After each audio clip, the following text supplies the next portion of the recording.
Welcome to episode 233 of the Selling Your Screenplay podcast. I'm Ashley Scott Myers, screenwriter and blogger over at sellingyourscreenplay.com. Today I'm interviewing writer, director Asif Akbar. He wrote and directed and produced a cool sci-fi thriller called Astro. We walk through his career and how he has managed to get to the point where he has written and directed this feature film, so stay tuned for that interview. If you find this episode valuable, please help me out by giving me a review in iTunes or leaving a comment on YouTube or retweeting the podcast on Twitter or liking or sharing it on Facebook. These social media shares really do help spread word about the podcast, so they're very much appreciated. Any websites or links that I mention in the podcast can be found on my blog in the show notes. I also publish a transcript with every episode in case you'd rather read the show or look at something later on. You can find all the podcast show notes at www.sellingyourscreenplay.com/podcast, and then just look for episode number 233. If you want my free guide, How to Sell a Screenplay in 5 Weeks, you can pick that up by going to sellingyourscreenplay.com/guide. It's completely free. You just put in your email address and I'll send you a new lesson once per week for 5 weeks along with a bunch of bonus lessons.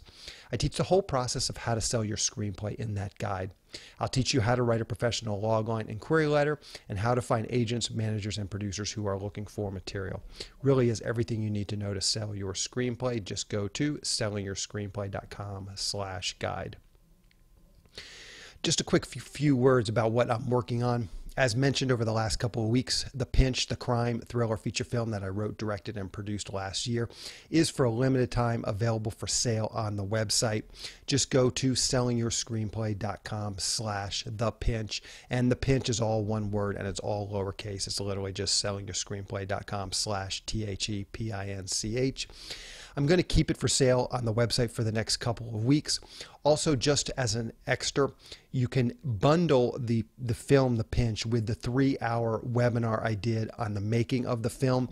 I go into great detail about every aspect of making the film, writing the screenplay, raising the money, and then, of course, producing the film. So this is a great chance to see the completed film and also see the behind the scenes of how I got it made. I will, of course, link to it in the show notes, but again, that is sellingyourscreenplay.com/thepinch. So in terms of what I am writing, last week I was talking about my animated superhero TV pilot. I did finish a draft of that, presented that to my writers group last week, got a bunch of good notes, so I will have to go back and then implement some of those notes over the next couple of weeks.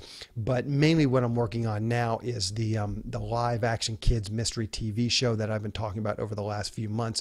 There is a new producer involved with the project and he's helping us polish up the script a bit. He has some real success selling writers and scripts, so I think it's a good fit. And the time I spend polishing this pilot up will be time well spent. So that will be my main writing work over the next couple of weeks, maybe a little bit longer. But basically what we're going to do is try and really tighten up the script, polish it up, and then see who we can take it to in terms of just pitching it to other people, maybe bringing on a producer, maybe bringing on, or maybe going and trying to pitch it to some of this particular producer's contacts. So we'll see. But the bottom line is the script has to be as good as possible. So that's going to be, squarely on my shoulders to try and polish that up here over the next couple weeks, and then hopefully we'll keep the project going. So that's what I'm working on. Now let's get into the main segment. Today I am interviewing writer, director Asif Akbar. Here is the interview. Welcome, Asif, to the Selling Your Screenplay podcast. I really appreciate you coming on the show with me today. Thank you for having me. It's my pleasure. So to start out, maybe you can tell us a little bit about your background. Where did you grow up and how did you get interested in the entertainment business? Sure. I grew up in Cleveland, Ohio, small town outside of Cleveland, Parma Heights, Ohio. And ever since I can remember, back when I was little, watching movies like Jurassic Park, Terminator, like even though I was a small kid, my parents gave me the freedom to kind of, explore and watch whatever I wanted. And that played in my advantage because it got my creative juices flowing. So I was always fascinated about how films were made or these stories were told on screen. And, I grew up with that, way of thinking. And I started understanding how it all kind of came together as I grew up. And when I was in about the 3rd or 4th grade, I decided to start writing because, we were at the peak of learning how to read and write at that age. And, I remember at school we would get tasks and homeworks to write little stories and poems. So I kind of escalated on that and started writing my own screenplays when I was in third, fourth grade. And at that time in the mid 90s, we were fortunate to have like little video cameras, VHS cameras, and I would borrow my uncles or friends. And on the weekends, friends would get together, and instead of just playing tag and capture the flag, we would, make these little short movies. And so that kind of became a trend in the neighborhood with all my friends. And when I was 11 years old, we made our first full length film that was about 60 minutes long. And, from there on, I was always into acting and plays and, in drama club, and then advanced into actually start working with film and television in my teenage years. When I was in high school, I was in a program at Valley Forge High School. We had three high schools that combined into our school district. So we had vocational programs that offered everyone and anyone that wanted to be in any profession, and I chose radio and TV. And that really created a platform for me to explore my abilities as a writer and a filmmaker. My teacher, David Rose, gave us access to have cameras and editing labs. So I was pretty much in film school in high school. So I developed my skills more there. And my father was also a producer, a film producer in Bangladesh. So during the summers, I would go and work on productions there. So it kind of became natural. And then after high school, I came out to Los Angeles, pursued my dreams out there, and went into film school. And by then, I was already working on, independent productions and, for different production companies. So throughout school, I kind of utilized my resources at the film schools. I went to Columbia College of Hollywood in Tarzana in California. And the reason I chose that school is because they were very hands-on. They gave us the tools and resources, and the teachers were very hands-on with the students to help us make projects for the outside world, professionally, instead of just making a school project and getting a grade. They encouraged us to keep creating, and that's what I loved about that school. So I got my bachelor's of fine arts from there in directing, and I just kept writing. It was all about just building up content. I had different partners, friends that I grew up with, friends that I went to film school with, or even people that I met on different sets. We started collaborating, and we just created a vast library of screenplays, and that came to our advantage. And we understood the reality of not sticking with just one story or one script. It's just like the way the business is today. The more content you have, the more chances you have of succeeding. It's just that way. So,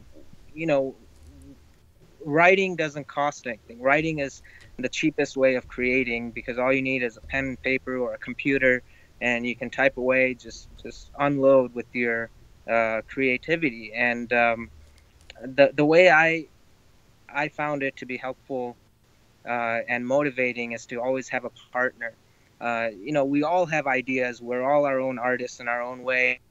But when you have someone there, just like having a gym partner, when you go and work out, you get that extra bit of motivation.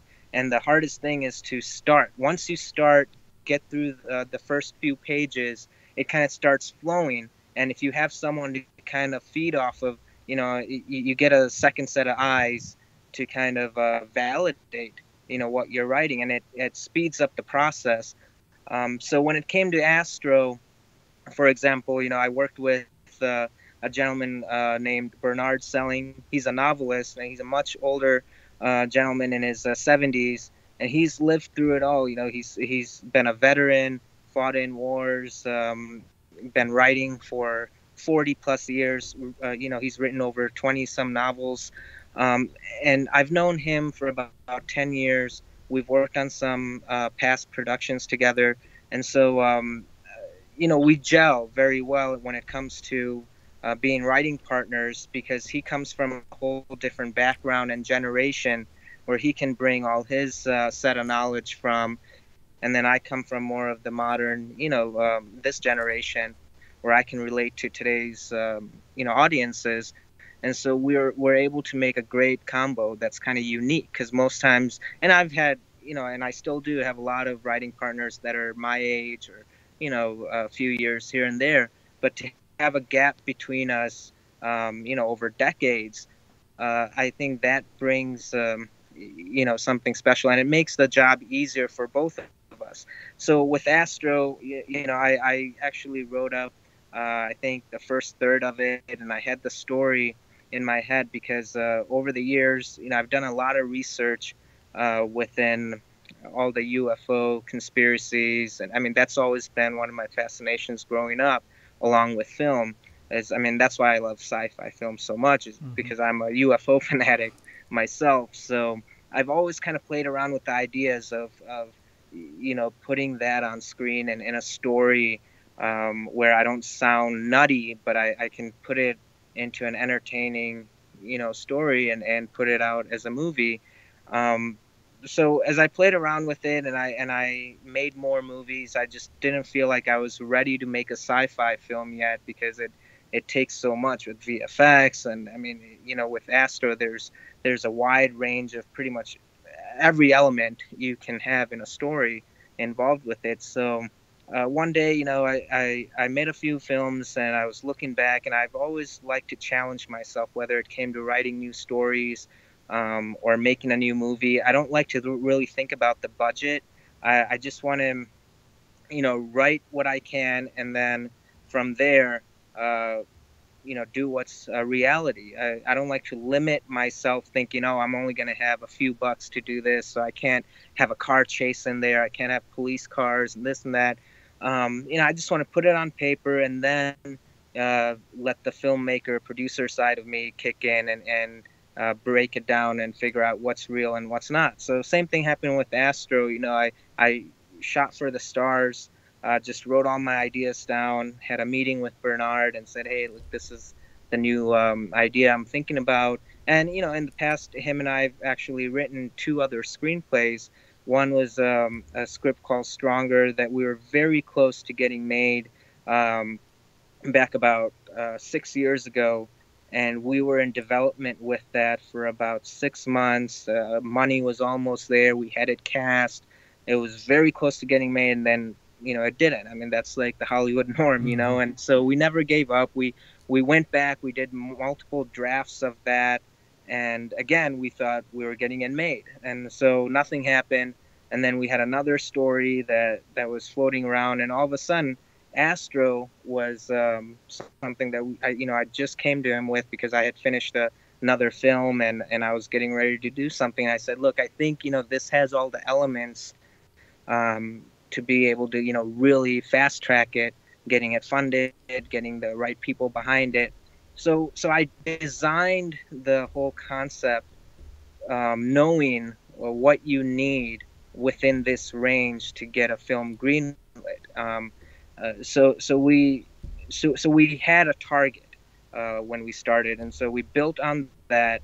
And he said, okay, well, let me take a crack at what you have. And I sent him, after that meeting, right away, I sent him over, what I had written up. And within, Bernard's a very fast writer.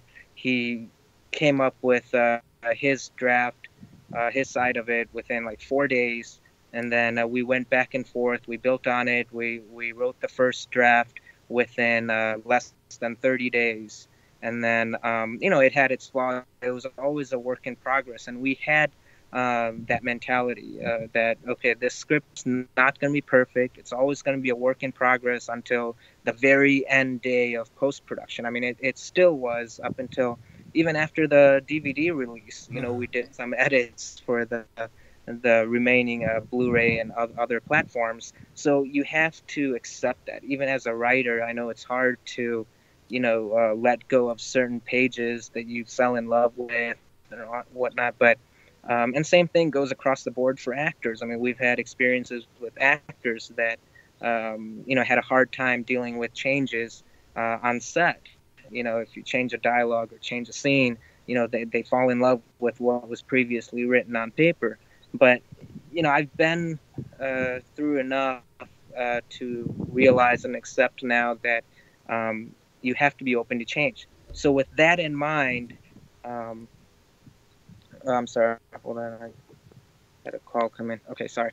So with that in mind, that you have to be open for changes. We didn't hold ourselves back. We didn't,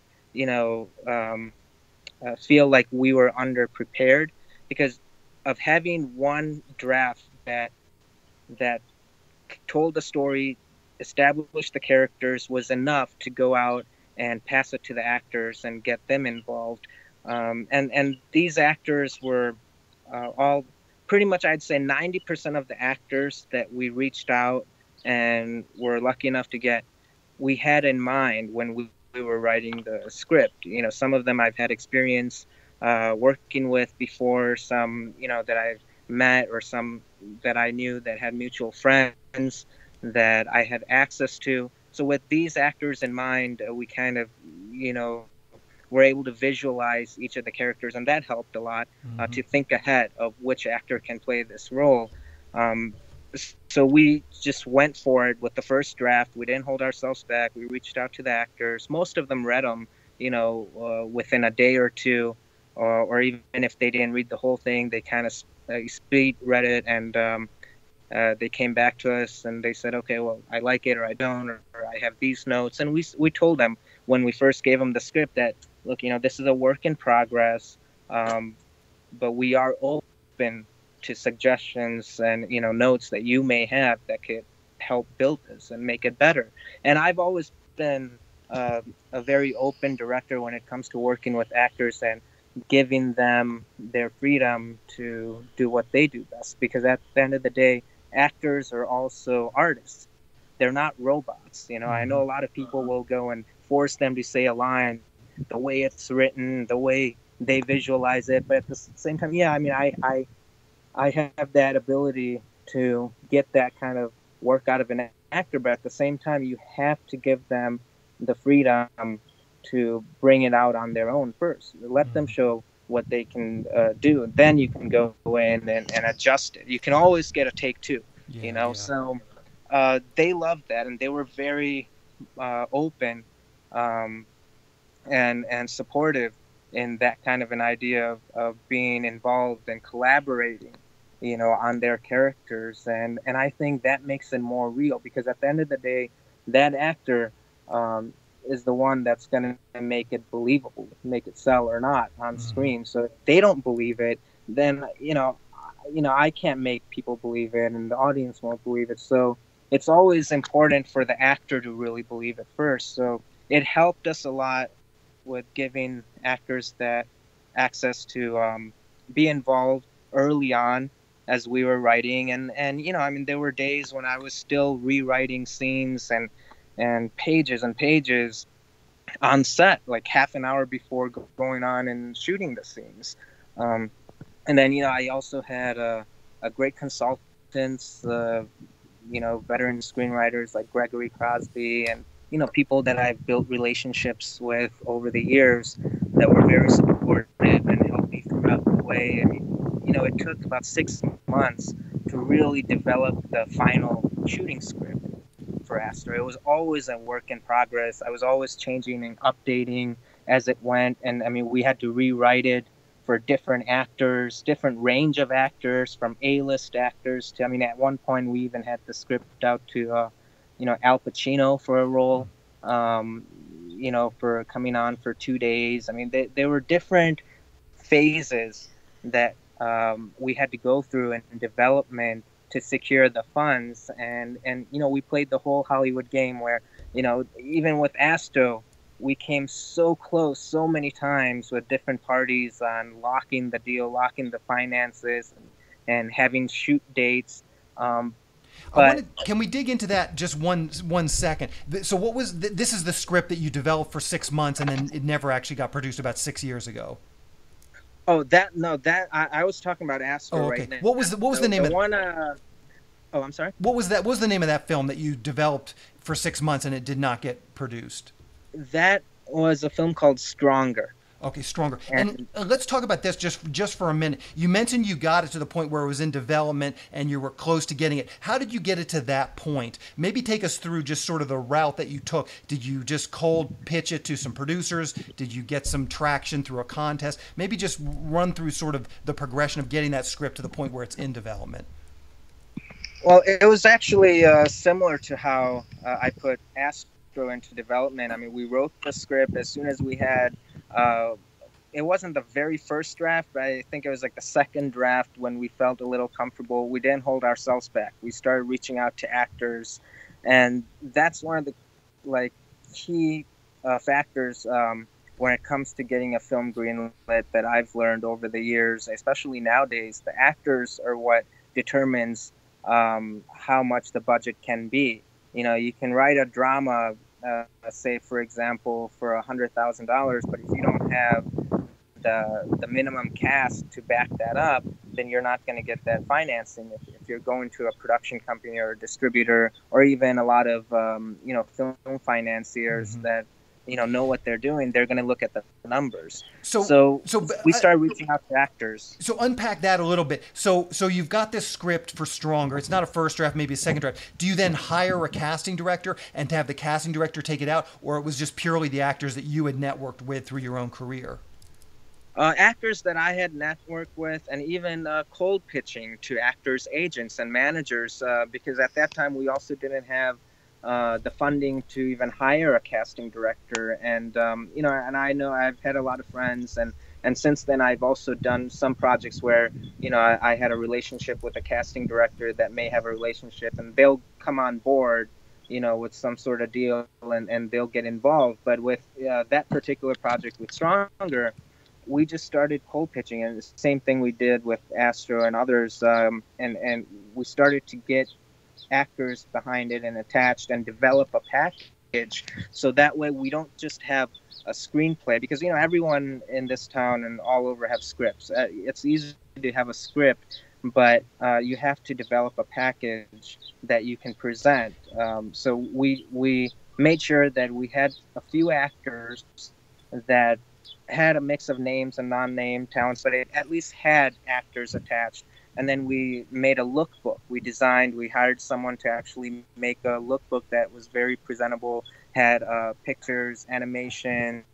Then I made a little mock-up trailer with some stock footage and animation that I could do myself, so that didn't cost us anything. So pretty much with just some time invested and people to believe in the project, we were able to develop a package that then we started to go out and pitch. What are those? What are those conversations when you're just cold pitching an agent? What do those conversations look like? And maybe you can run through that. I get a lot of emails from people saying, "Hey, how can I get this actor or that actor?" In my experience, and I would say sort of my circle of friends, what's very typical when you're cold pitching an agent, they kind of they're not all that interested in talking to you, and maybe they take it under advisement. But typically, what comes back is sort of a pay or play deal. They're like, yeah, we'll do a letter of intent, but only if you sign this pay or play deal. How do you get around that? Is it just salesmanship? Are there some tips?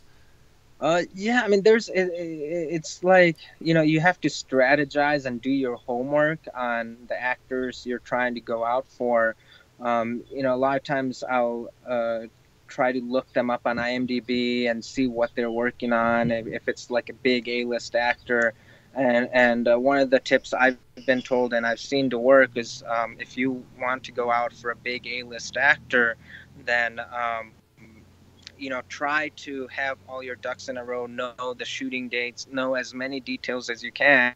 So when you reach out to that agent, you have all the information they need. You can email it to them. What I normally would do is I would email them as detailed as I can about their role, about the production. Is it financed? Is it not financed? Is it looking for it? When do we plan on shooting? What exactly do we need from them? And what we have to offer right off the bat. Just send it in writing in an email. Then what I would do is follow up call that agency. Most times, their assistants would pick up.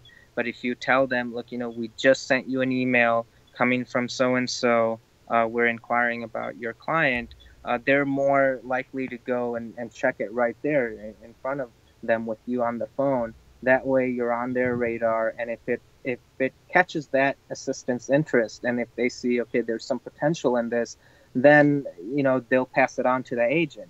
And so the ball gets rolling, and if they're really interested in it, or if they know that they have an opening with their client, they'll get back right away and give you a knock and ask you more questions, or they'll tell you right away, saying thank you, but we're busy, or no thank you. Yeah. And just so people understand sort of the scope of what you're doing, how many actors, agents do you pitch to get those people that whittles down to actually getting someone attached to the project? Is it like you got to make 100 pitches to get one actor attached? Is it like 10 pitches? Just some idea of what sort of the numbers are, so people have some idea about how what kind of a mountain they're facing here. I mean, the more you pitch, it's kind of like a double-edged sword, because you don't want to flood it at the, it's such a small town here in Hollywood, where all the agents kind of know each other. The agencies also represent a lot of the same actors, especially the top 3-5 agencies. They represent the most of the top actors. So if you flood it with going out and submitting the same role to 10 different actors, then you kind of send off a message that you're just kind of fishing and trying your luck, and that you're not really too serious on that one particular actor. And so agents and managers get turned off from that if they can sense that, because they always want to feel like you're prioritizing them or their client for them to even give you that time of day. And at the same time, if you have some money, like you were saying, pay or play situation, you don't have to have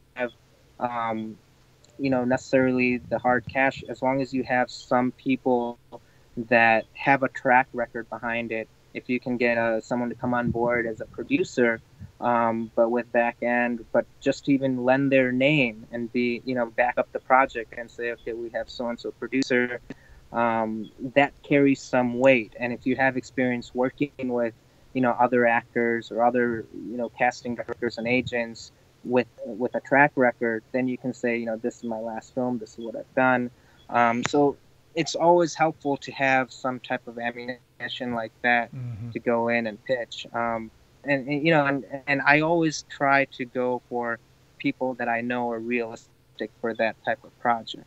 And if I can back it up, then you don't have a problem. If you can say, sure, we have $50,000 in an escrow for this actor, and if you really do, then it's not a problem. You can go and say, okay, we really have it. Then they'll definitely give you the time of day. They'll call you back right away. That's one thing that's kind of funny is, it's kind of not hard to get a hold of them or their attention if you have a real project. If you have that doesn't necessarily mean you have to have money. If you have a real package, that's why it's good to build on that package and not just walk in there with a script or an idea. Even if you have a producer that you can attach to it just with their name. They don't even have to do anything. They don't even have to make a phone call. If they believe in you and your project and they give you their name to attach to it, then you have something more. And that gets a lot of agents' attentions. Then they'll say, and everyone almost knows everyone. So it's really about who you know and what you have, will keep you there. Yeah. So let's pick up the story, and I apologize for interrupting there, but let's pick up the story.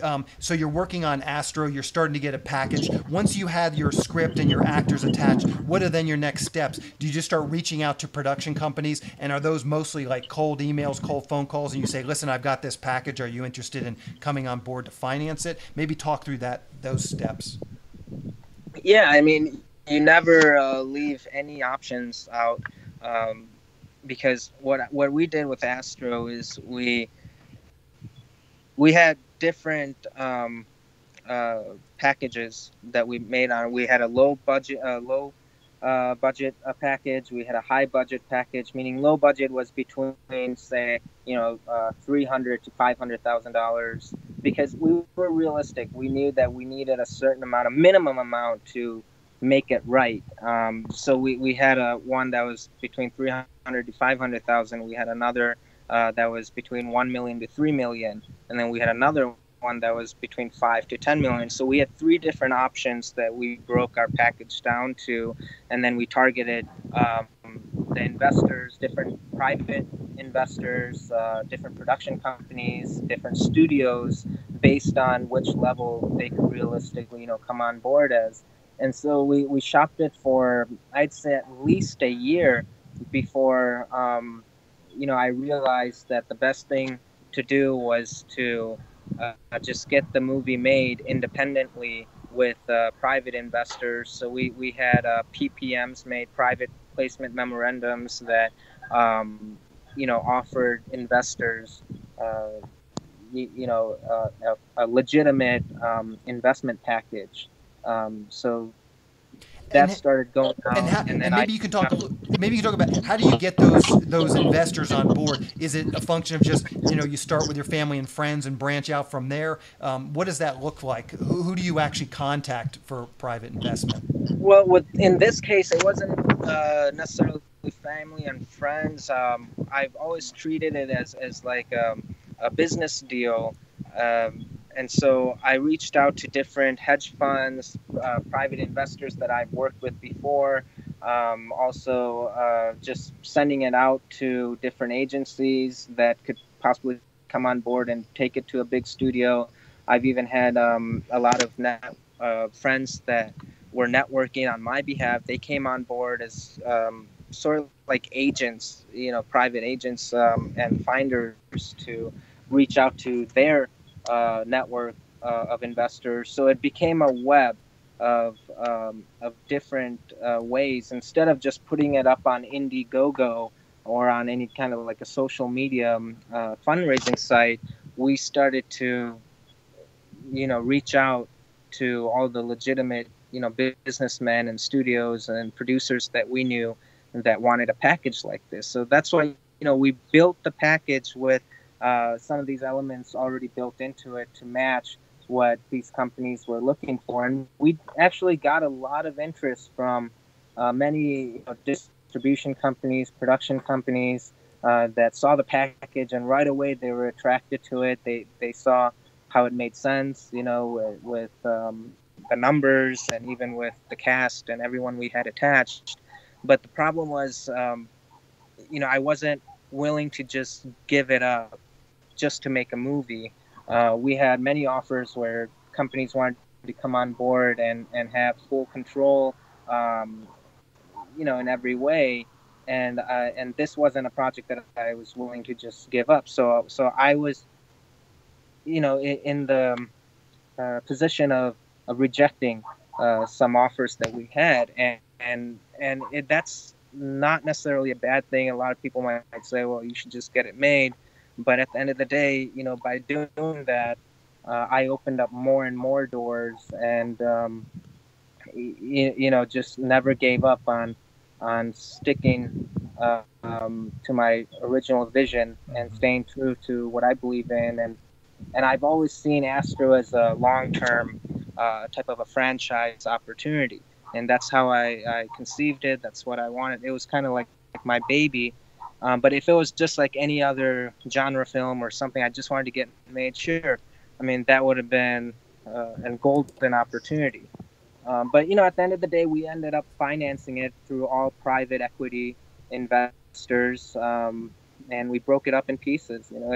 If it's not possible for one investor to do it all, then at least you start somewhere. You get the first seed money invested, that can then secure others. So once you have one party come on board, even if you can get 10% of the budget in, then that entices other investors to come on board and support it, because they realize, okay, well, they've already started. The train's left the station. We better get on.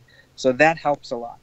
With private equity like that, how important is having name cast? I mean, when you're going through a sort of a distributor or a production company, they understand the intrinsic value of those names, but with private equity, they don't really understand the value of these actors, and they might overvalue some and undervalue some. So I'm curious, how important do you think it is to have those actors attached when you're going for when you're trying to raise private equity? It's not. I mean, again, it's like a double-edged sword. Some of these investors get more excited if you do have a named actor, and then some investors, they don't care as long as it makes sense numbers-wise. As long as you have a good, solid package that makes sense with these, you got to have one or the other. You have to at least have either a named actor, and if you don't have a named actor, then you have to have a really good, solid, and organized package that will just make business sense. And the other way is you can get lucky and find an investor that just loves the topic of the story and doesn't care what it takes. He wants to be a part of it. And again, you can't close doors by just asking one person to do it all. Then you have to see what they're comfortable with doing. Even if they can come in and give you 10% of what you're originally seeking, then at least that gets you 10% closer to the finish line. And once you get that in the pot, most people are willing to, believe in it more. Yeah. So how can people see Astro? Do you know what the release schedule is going to be like? Well, the DVD released on June 5th, Okay. which was last Tuesday, exactly a week ago, all across the U.S. and Canada, in stores like Walmart, Best Buy, Targets. You can order it on Amazon, but it's only DVD right now. And the next releases will be on VOD, digital, some limited theatrical, and TV and all that coming up in the next couple months. Okay, well, perfect. I always like to just end the interviews by asking the guest how people can keep up with what you're doing. Anything you're comfortable sharing, a Twitter handle, Facebook page, blog. Are you active on any of those that people maybe could just learn a little bit more about what you're doing? Oh, absolutely, yeah. I mean, I have an Instagram account, Facebook. We have the Astro official movie Facebook page. We also have a astro.movie Instagram page where we're going to be updating. And then the YouTube page, which is under Avail Films, that released the original official trailer. So we're active social media wise. Mostly Facebook is updated the most, and along with Instagram. Okay, perfect. I'll round all that stuff up and put it in the show notes. I really appreciate you coming on and talking with me. Great interview, lots of great information. Congratulations getting this film finished, and I look forward to hearing about your next film when you're ready. Well, thank you. It was a pleasure, and I had a lot of fun. Perfect. Thank you. We'll talk to you later. Okay, take care. Bye-bye. Bye. I just want to talk quickly about SYS Select. It's a service for screenwriters to help them sell their screenplays and get writing assignments. The first part of the service is the SYS Select Screenplay Database. Screenwriters upload their screenplays along with a logline, synopsis, and other pertinent information like budget and genre, and then producers search for and hopefully find screenplays that they want to produce. Dozens of producers are in the system looking for screenplays right now. I launched this service at the beginning of this year, and we've already started to see some success stories. You can check out SYS podcast episode 222 with Steve Deering. He was the first official success story to come out of the SYS Select database. You can learn more about all of this by going to sellingyourscreenplayselect.com. When you join SYS Select, you get access to the screenplay database that I just mentioned, along with all the other services that we're providing to SYS Select members. Those services include the monthly newsletter that goes out to our list of 400 producers who are actively seeking writers and screenplays. Each SYS Select member can pitch one screenplay in this monthly newsletter. We also have partnered with one of the premier paid screenwriting leads sites, so I can syndicate their leads to SYS Select members. There are lots of great paid leads coming in each week from our partner. Recently, we've been getting 5 to 10 high-quality paid leads per week. These leads run the gamut. There's producers looking for a specific type of spec script to producers looking to hire a screenwriter to write up one of their ideas or properties. They're looking for shorts, they're looking for features, TV and web series pilots, all types of different projects. If you sign up for SYS Select, you'll get these emailed directly to you several times per week. Also, you can get access to the SYS Select forum, where we will help you with your logline and query letter and answer any screenwriting related questions that you might have. Also in the forum are all the recorded screenwriting classes that I've done over the years, so you'll have access to all of those as well. The classes cover every part of the writing process, from concept to outlining to the first act, second act, third act, as well as other topics like writing short films and pitching your projects in person. Once again, if this sounds like something you would like to learn more about, please go to sellingyourscreenplayselect.com. Again, that's sellingyourscreenplayselect.com. On the next episode of the podcast, I'm going to be interviewing filmmakers Jameson Locascio and Adam Ambrosia.